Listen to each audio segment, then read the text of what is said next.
Hey everyone, Jamie here from the Swing Plate. I hope you're well, and in this video I'm going to show you how to set up your alignment stick to work on swing playing. You're going to insert your alignment stick into the pivot tube here, and as you can see, if I take my address position, that doesn't look as though the shaft of this golf club and the alignment stick are quite matching up. So we're just going to take your setup position over here and then adjust accordingly.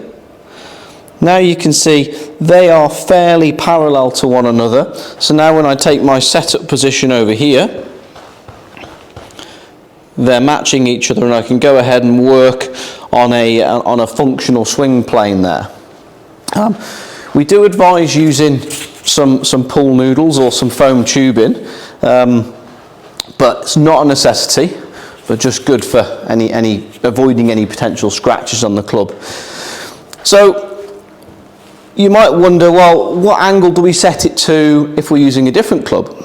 So just as a point of reference, for a 7-iron, a sort of approximate standard lie angle for a 7-iron is going to be somewhere around between 61 and 63 degrees.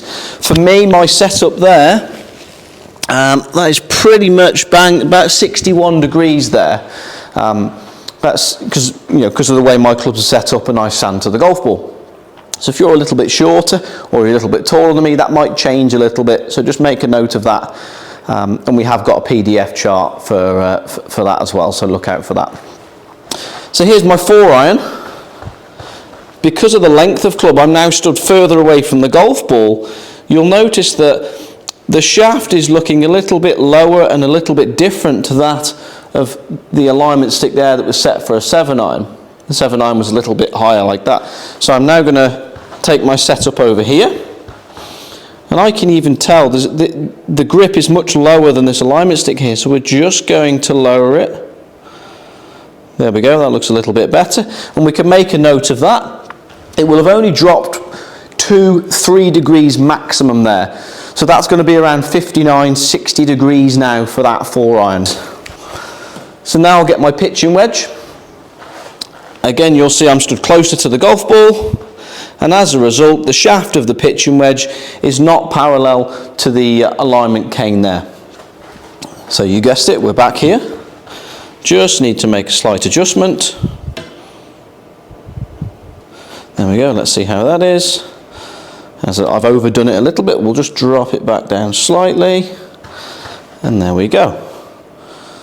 That's pretty good. Again, we'll have moved a little bit from the 4-iron up down the bag to a pitching wedge, but it's still, for me, that's going to be around 64 degrees now.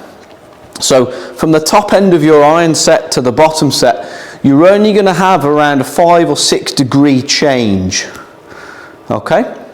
So I hope that's helped, giving you a little bit more detail about how to adjust the cane. Now, if we want to work on something where, let's say you and your coach are working on a flat backswing, so you're one of those people who tend to pull the club in here a little bit. There's no harm with maybe over adjusting this by 1 or 2 degrees. So now you can see the alignment cane is a little bit higher than the pitching wedge. Just for a feel, you could practice a little bit of a more upright or a steeper backswing there, knowing that when you actually go to the golf course, you don't do anything like that, but it's just a slightly over-exaggerated drill there, and then over time you can revert back to where you specifically need it. So use your own kind of spin on those settings there, but that would be where you should start for setting the angle of the alignment stick to a neutral position. I hope that's helped. If you've got any questions, as always, please feel free to fire them over to me, and I will do my best to get back to you. Take care, guys.